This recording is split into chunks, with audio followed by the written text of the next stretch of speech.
जन स्वराज आएगा तो 5 काम आपका हो जाएगा। याद करिए, अब इसको लिख लीजिए। पहला काम, आपके घर के बच्चे जो बाहर गए हैं मजदूरी करने, जो बच्चे आपके बेरोजगार बैठे हैं, उसको नौकरी हो या न हो, लेकिन साल भर के अंदर हर आदमी को 10 से 12 हजार रुपया के रोजी रोजगार का व्यवस्था यही सुपौल, यही बिहार में करके दिया जाएगा। अगले बरस जब ये जन स्वराज आएगा तो जिसका बच्चा 15 साल से कम उम्र का है, उसके कपड़ा लत्ता पढ़ाई का पूरा व्यवस्था सरकार अपने खर्चा पर देगी। और खाली सरकारी स्कूल में नहीं, जब तक सरकारी स्कूल नहीं सुधरेगा तो गरीब को यह सुविधा दी जाएगी, आप अपने बच्चे को प्राइवेट में भेजिए और फीस आपके बच्चे का सरकार भरेगी, ताकि गरीब का बच्चा भी अंग्रेजी स्कूल में पढ़ सके। होना चाहिए कि नहीं होना चाहिए? तीसरा बात, दिसंबर 2025 से 60 वर्ष से ज्यादा उम्र के हर महिला पुरुष को 2000 रुपया मासिक पेंशन का व्यवस्था जरूर कर दिया जाए। होना चाहिए ना भाई? ये महंगाई के जमाना में 400 होना चाहिए कि 2000 होना चाहिए? 2000 होना चाहिए ना।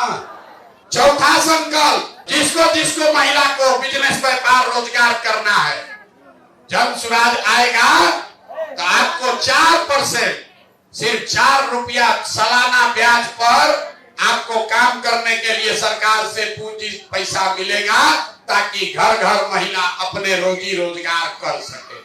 कितना? खाली 4% पर। याद रखिए, अभी आपको गांव में 3%, 4% महीना का ब्याज लग रहा है। जन स्वराज आएगा तो साल में ब्याज लगेगा 4%, बस 4 रुपया। और अंतिम बात, जो किसान सब्जी उगाइएगा, मसाला उगाइएगा, तो नगदी फसल करने वाले सभी किसान को मजदूर की सुविधा मुफ्त में सरकार की ओर से दी जाएगी। मजदूर का खर्चा आपको सरकार देगी, ताकि आप धान गेहूं छोड़कर जिसमें पैसा कमाने वाला खेती है वो खेती आप कर सकें। 5 चीज जो हम लोगों ने कहा है वो प्राथमिकता के आधार पर निश्चित तौर पर हो जाएगा। उसमें पहली बात यह है कि बिहार से साल भर के अंदर पलायन रोक दिया जाएगा।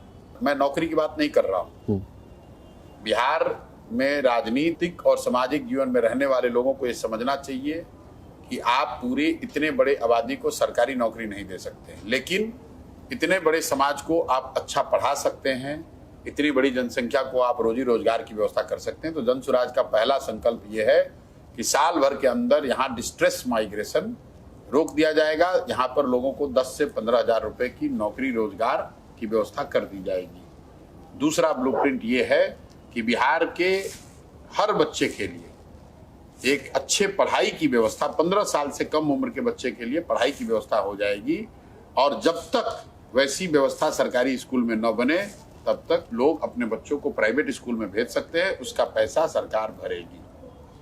तीसरी व्यवस्था ये हो जाएगी कि बिहार में 60 वर्ष से ऊपर के जो महिला पुरुष रह रहे हैं और 400 रुपया आज उसको पेंशन मिल रहा है, उनको 2000 रुपया मिलने लगेगा। चौथी बात ये होगी कि बिहार में जो महिलाएं हैं, जो कामकाजी महिलाएं हैं, जो घर में बैठी हुई हैं, कुछ करना चाहती हैं, उनको 4% सालाना ब्याज के दर पर उनको लोन मिलने लगेगा, ताकि वो अपने घर में कुछ ना कुछ रोजी रोजगार कर सकें, अपने और अपने बच्चों के लिए कुछ धन अर्जन कर सकें।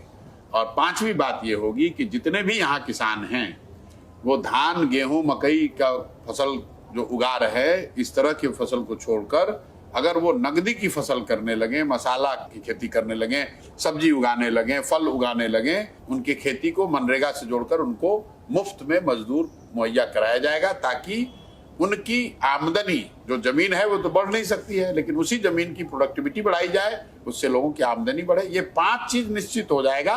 तो अगर जन स्वराज की सरकार बनी तो ये 5 चीज निश्चित हो जाएगा।